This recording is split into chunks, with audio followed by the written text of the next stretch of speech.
Hi, my name is Jay Sugarman, and I want to welcome you to Museum Open House. This ongoing series features and highlights many of the outstanding museums and other cultural institutions. The main purpose of most programs is to inform viewers about current and upcoming exhibits, various programs, resources, and other opportunities that are available for the general public. Today via Zoom, we're fortunate to have as our guest Jahnae Wyatt. Jahnae is a very talented artist based in the Boston area. She's here today to inform us about her current exhibit entitled My Reflections, which is on display at the Artists for Humanity Gallery until August 19th. During the program, we're finding out why and how the exhibit came about. We'll go on a behind-the-scenes tour, and in the process, we'll come to better understand and appreciate both Jahnae's artistry and also the personal growth and development she's experienced through the creation of her artwork. Let's start by meeting Jahnae and then finding out all about My Reflections. Welcome, Jahnae. So delighted you're able to be here. Hello. First of all, congratulations on the recent opening.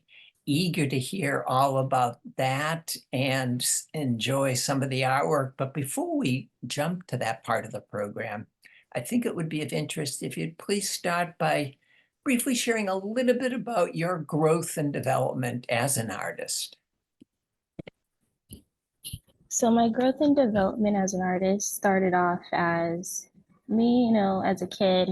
I was always drawing. I was always creating in my room. My mom really got me into it because she would just give me paper and I would draw it, or even like as a toddler, and I had struggled with talking.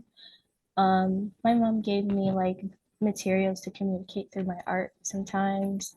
And it became like a fun habit, like a really vicious thing. And when I started to develop, getting older, preteens, and in my teenage years, I started to really take art more serious and like saw that there's like an entire academia for it. And I find that to be really rewarding because starting off, I had always collected like art books. And I would always draw after them, use them, and such and such. So looking into my younger years, I'm like, wow, this is what I'm doing now. Like, and I'm still doing it, and I'm evolving over time. Like, I went from drawing like Curious George off of a cover, from drawing like oceanscapes and figures inside of an art institution. It's like really interesting, and it's just something I've been very dedicated towards. And another important thing, I was into Artists for Humanity, and they really pushed me academically because I'm a student for life.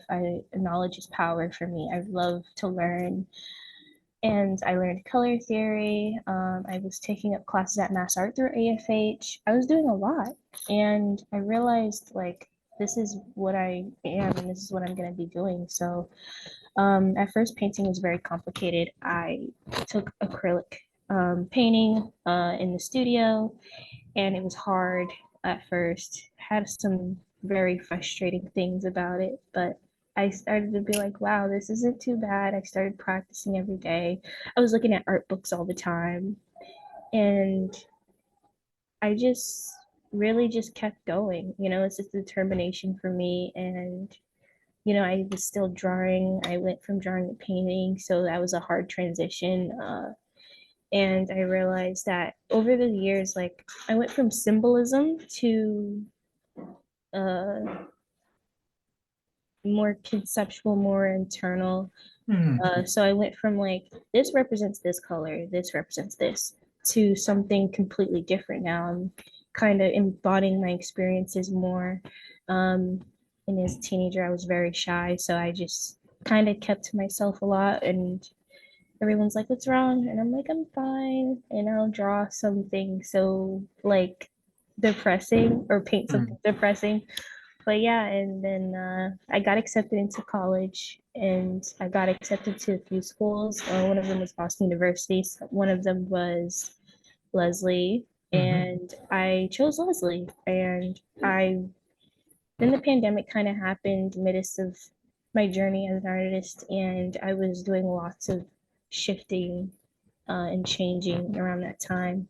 I had a lot of uh, hard connections with my professors sometimes, and I was really changing from what I was making into Mm. what I will be making into the classrooms. And I felt that I was so prepared because I had all this preparation from AFH and taking dual enrollment courses and those Saturday studios with Mass Art. I thought I was prepared, but I really was like being critiqued in a way that I couldn't handle it sometimes. Mm. And that was hard. And that was really hard to like accept. Mhm. And here I am entering like grad school, right, for Mass Art, and I love it right now. So it's been really a journey. Terrific, terrific. Well, I think it's very interesting that you went from being like a student at Artists for Humanity to now having this exhibit there featuring your work, your growth and development. How did My Reflections, the exhibit, come about? So I saw an email and it said accepting some alumni featuring artists, and I'm like, okay, this sounds cool. And this is during the time I was unemployed and I was struggling like emotionally because I'm like, oh my God, I'm not getting a job.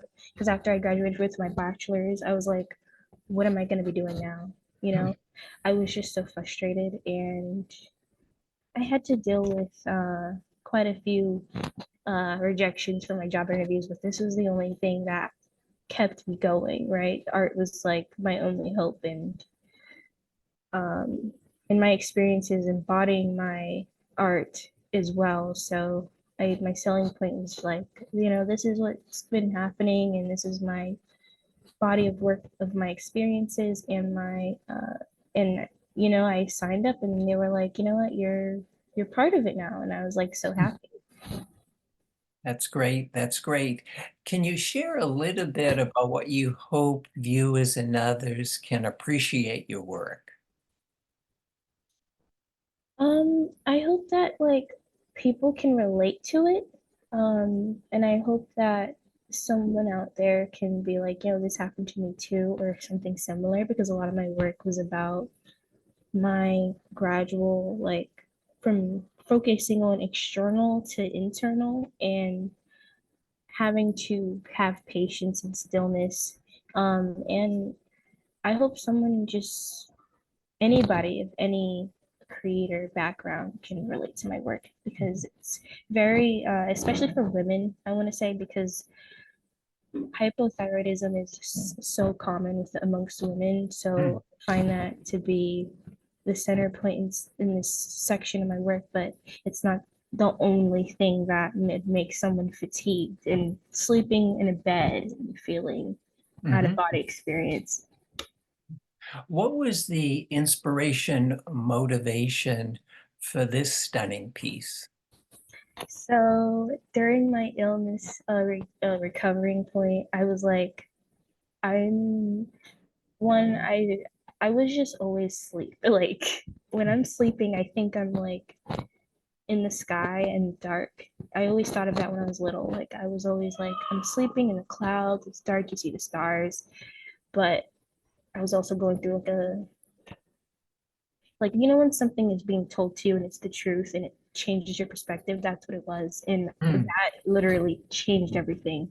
Like I was just so surprised, but like I was waking up. Like that's why it's called carried on, Mm. and so, or carried away, which one of those, because they're twins, both of the other paintings. So yeah, that's where the inspiration came from. I kind of just recorded myself and laying down in several different positions of the framing, and I kind of just chose my favorite frame from the video and then started painting.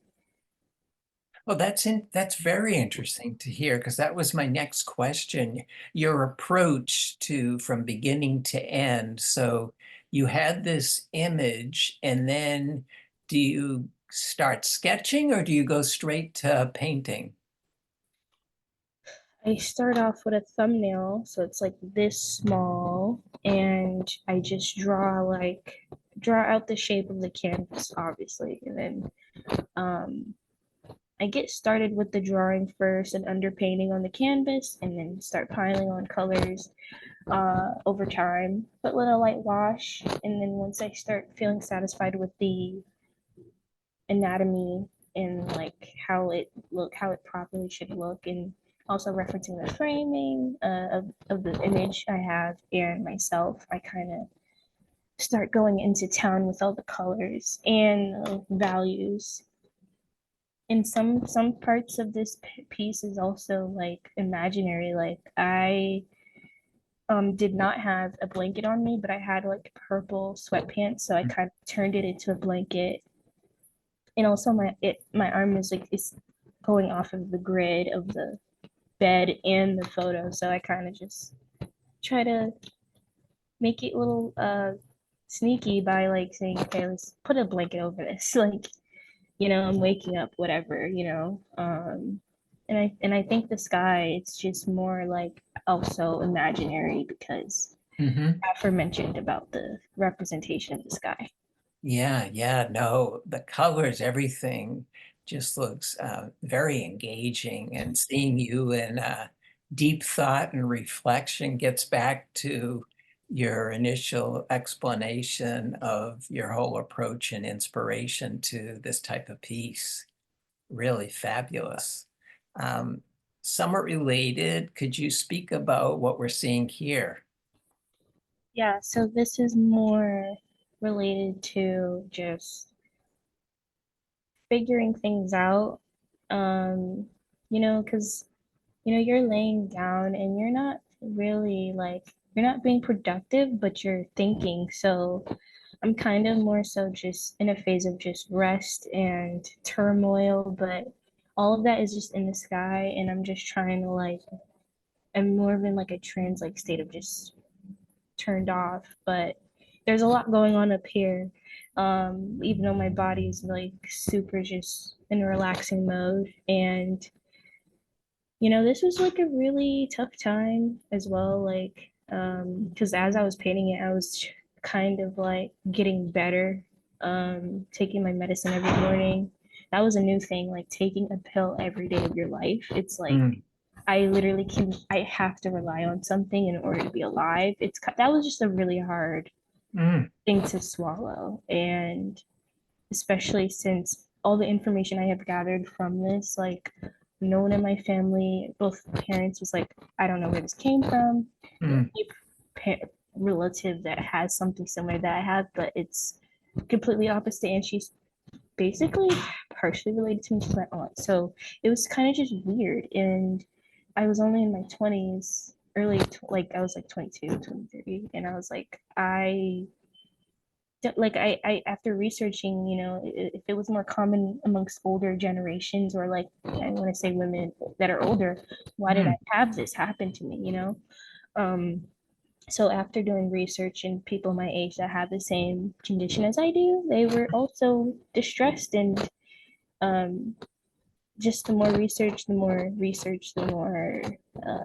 truth it hurted. Like it really did bother me. So I had to like buckle up and you know uh, kind of just get through this and maybe become like a strong like what's it a leader of this Mhm. because this condition affects your hair, your skin, and you know how women feel about how their appearance is. It's like I literally went from focusing on aestheticism and beauty and to like, okay, my beauty's being deteriorated and I don't know why. And then it was all because of like a internal thing. So I had to change how I thought about life. And so that was just something I had to recognize. That's terrific to hear because I think you exemplify not only very talented artists, but personally showing how art is so therapeutic, which we hear from many people, not just like yourself, an artist, but how valuable it can be for others who aren't necessarily in the field, but can participate in activities and see personal growth and development from those situations. So really interesting to hear how you apply it to yourself as well as the wonderful products that we're seeing. And I think this one, a little different, but I think related to the story you've been sharing. Please comment a little about what we're enjoying here. Yeah, so sometimes like when I don't, because everyone has their morning ritual. They brush their hair in the morning, they get ready, they brush their teeth, whatever. And one of mine is that I sometimes don't want to over manipulate my hair strands, and I kind of just want to throw a turban on or head wrap and make sure my hair is also moisturized underneath the garment. So after spending, I want to say 30 minutes trying to figure out what I wanted to do with my hair, I was like, you know what, let me just throw a head wrap on it because I have to go. We have things to do. So this is where the painting, it kind of has this sense of repetition and steady, fast movement, but there's stillness in like the products in the laptop with the how-to video of some sort. Mm, Uh, there's like fabric on my bed and affirmations on the wall and on the bed as well because um affirmations are important and that's just something I was been practicing for a while at the time. So I kind of add that to the painting to give it some more, I guess, something to read from. nice, nice. And another example of you getting inspiration, motivation from just your everyday life and what you're experiencing and reflecting on. Uh, Somewhat related is this shot here. Could you say a little bit about it? So this is a painting I made after we were returning from, I guess, the pandemic. I think this was post-pandemic, and I thought, wait, I can just instead, because I'm a lover of classical art, Western classical works. Mm, So I really wanted to draw paint from observation and see where I improved because after being uh, in school online from 2020 from 2020 almost 2022, mm, um, I was like, I want to see if I've actually improved while being online for so long, because I really, and learning that the school is more progressive in different ways of making art. I was more like more traditional, more atelier, and I was more drawn towards that. But I added that my objects that I chose for a still life were hair products that mm, cater to more ethnic hair care folks. So I kind of just threw up like a hedge scarf, satin hedge scarf in the back with patterns on it, and a deep conditioner, some grease, and a hairspray with like a wide tooth comb and a bonnet on the side. And I think it really like when people see this, a certain demographic will understand this, like, and mm. will be like, oh my gosh, this I know what this is. Like it's and that's like a good feeling I feel because I want that reaction when they look at art, you know. Definitely, definitely. And the colors that you've chosen are just exquisite. Uh, Really stands out so nicely. And we have two more to enjoy. The Yeah. thinking behind this piece here, please. So I was in a large scale painting course and I was still struggling with painting my skin or at least just painting myself a little bit, but we were able to paint large scale, use a projector, but really explore color theory. Um, and while I did like struggle a little bit, I just admired that I was about to paint large, like really big, and Mhm. in the previous paintings, there, well, two of them are large, but then the others are more like 16 by 20s or something. Mm. So, but this is just like 50 by 50 or something Oh, wow. inch. Mm. These are very large, and this is like a selfie I took of myself when I went to Atlanta um, Mm. to see my, or maybe it was Mississippi. It was somewhere down south, and my grandfather had. This is actually the last time I saw my grandfather alive, and I was just like seeing my family from down there, and I. This was like a tiny like time of like when I was actually happy, because at this time I think I was sick and I didn't know. Mm. So I kind of just captured that moment. And also just selfies are very popular amongst my generation, like very just a thing. Like so I just took a picture of myself. And I really liked how my hair looked that day too. So in my makeup and stuff. Wonderful, wonderful. And final piece, we want to enjoy multiple figures of a few words about your thinking here. Fabulous piece, by the way. Yeah. So this is when I fully accepted everything that was going on, but also just parts of my personality because I did have a painting. I hoped I shown you that, but I've been just embracing my personality traits. I'm normally a bubbly person, normally like giggly and stuff and silly, and took this is when me taking photos myself, and I kind of conjoined all of the images together, Mm. overlapping, and this was a radical self-love moment for me. Like I just in this image I kind of just didn't wear anything, so I kind of just took a picture and we merged the images together and added some uh, unexplainable areas, abstract portions to keep things in more sacred. But um, I added like flowers in the center Mm. because I love roses, and roses is something that I've also struggled with in the past that I've enjoyed now. And yeah, and the affirmation squares are in the background. Love letter to myself. It's just something that I've because I was always a very insecure person, and I feel like I finally reached like the point of like security at that time. I really appreciate the playfulness and the creativity that comes through, and even more so once you explain your thinking behind this piece. Really wonderful. A couple of words. What was the opening of My Reflections like for you?